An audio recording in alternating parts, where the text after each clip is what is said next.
सेव्यमान पावनङ्घ्रिपङ्कजं व्यालयज्ञसूत्रमिन्दुशेखरं कृपाकरं नारदादियोगिवृन्दवन्दितं दिगम्बरं काशिकापुरादिनाथ कालभैरवं भजे।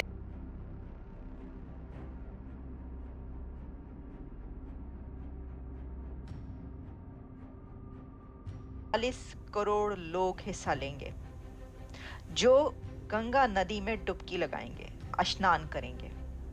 लेकिन कुंभ मेले का सबसे बड़ा एलिमेंट, सबसे बड़ी अट्रैक्शन नागा साधुस को कहा जाता है, क्योंकि कुंभ मेले के वक्त ही नागा साधुस नजर आते हैं और इससे पहले या इसके बाद साधु कहीं नजर नहीं आते।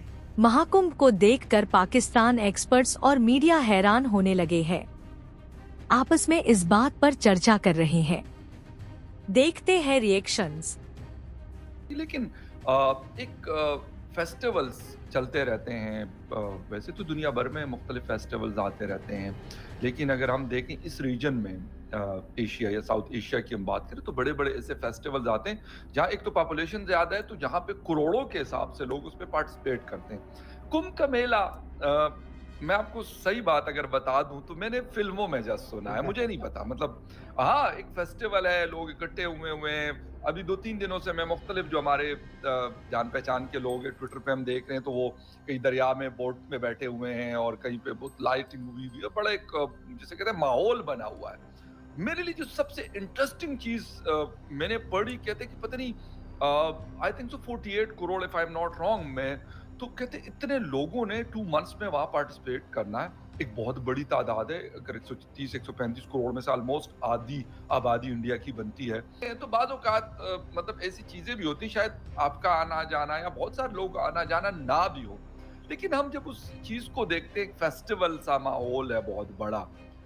सर एक तो थोड़ा सा उस हवाले से बताएं और फिर आते हैं कि यार इकोनॉमिक एक्टिविटीज इसके अंदर क्या होगी। लाजमी बात है, अगर इतने करोड़ लोग आते हैं, वो खाना भी खाएंगे, वो वहाँ स्टे भी करेंगे, वो घूमेंगे फिरेंगे भी, गाड़ियों का इस्तेमाल भी करेंगे, और मतलब एयरलाइंस को बिजनेस मिलेगा, होटल्स रेस्टोरेंट, तो वो सारी चीजें बाद में करेंगे। लेकिन इससे पहले थोड़ा सा अगर बता दें इस मेले के हवाले से, हर साल होता है, 2 साल बाद होता है, या क्या सीन है इसका?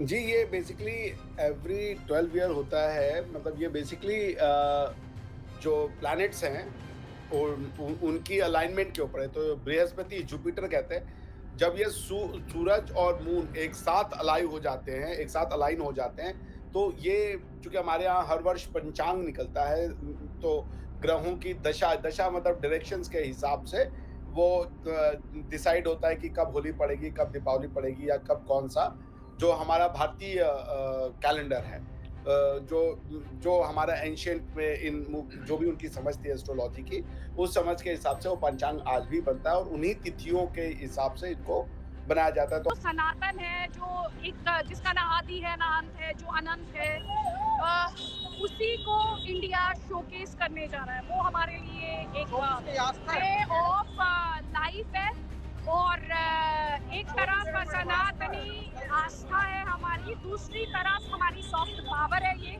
जिसे दुनिया देखती है, जिसे दुनिया जानती है, पहचानती है। और जो फेथ है, यहाँ पे जो 100 करोड़ हिंदुओं की बात की जाती है, क्योंकि एक कंट्रोवर्सी हुई थी इस महाकुंभ को लेकर, जिसमें कुछ लोगों को इस बात से आपत्ति है कि जो साधु संत समाज है वो इसे यहाँ पर जो मुस्लिम्स हैं उनकी एंट्री को अपोज क्यों कर रहा है, उन्हें क्यों नहीं आने देना चाहता है। लेकिन उनके पास बहुत ही लॉजिकल एक्सप्लेनेशन है। वो कहते हैं कि क्या आपको जाने दिया जाएगा मक्का मदीना में, क्या हिंदुओं को जाने दिया जाता है? दूसरा, वो ये कहते हैं कि ये हमारी जो सनातनी परंपरा है उसे आगे बढ़ाता है। यहाँ पर आस्था का सवाल है, ये कोई स्पेक्टिकल नहीं है, ये कोई झांकी नहीं है कि आप आएंगे और स्पेक्टिकल देखेंगे। ये आस्था है, ये फेथ है, और क्योंकि ये फेथ का सवाल है तो जिनके में आस्था नहीं है उन्हें यहाँ पर नहीं आना चाहिए। तो ये उनके अपने जेन्युइन रीजंस हैं जिसपे वो ये बात कहते हैं। हालांकि इंडिया में भी कुछ लोग हैं जो इसे स्कैंडलाइज करने की यहाँ पर कोशिश कर रहे हैं, बट मैं एक बात कह सकती हूँ, कंट्रोवर्सी शायद आपको न्यूज़ चैनल्स पर दिखाई दे जाएगी, इससे ज़्यादा कहीं नहीं।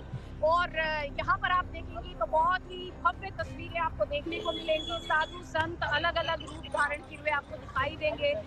स्पिरिचुअल, जैसे someone like me, I have come looking for spirituality over here. तो आपको ऐसे ऐसे साधु संत यहाँ पर देखने को मिलेंगे जो कि कंदराओं में रहते हैं, जिनके दर्शन नहीं होते। तो वो हिमालय से महाकुंभ एक ऐसा पर्व होता है, महापर्व होता है, जहाँ ये अपनी कंदराओं से निकल कर आते हैं। और हम जैसे लोग जो हैं, जिन्हें अक्सर हम साधारण लोगों को जिन्हें उन्हें देखने का मौका नहीं मिलता है, ये एक ऐसा मौका होता है कि जब हम उनके दर्शन कर पाते हैं, उनका आशीर्वाद ले पाते हैं। और साथ ही दूसरी बड़ी बात का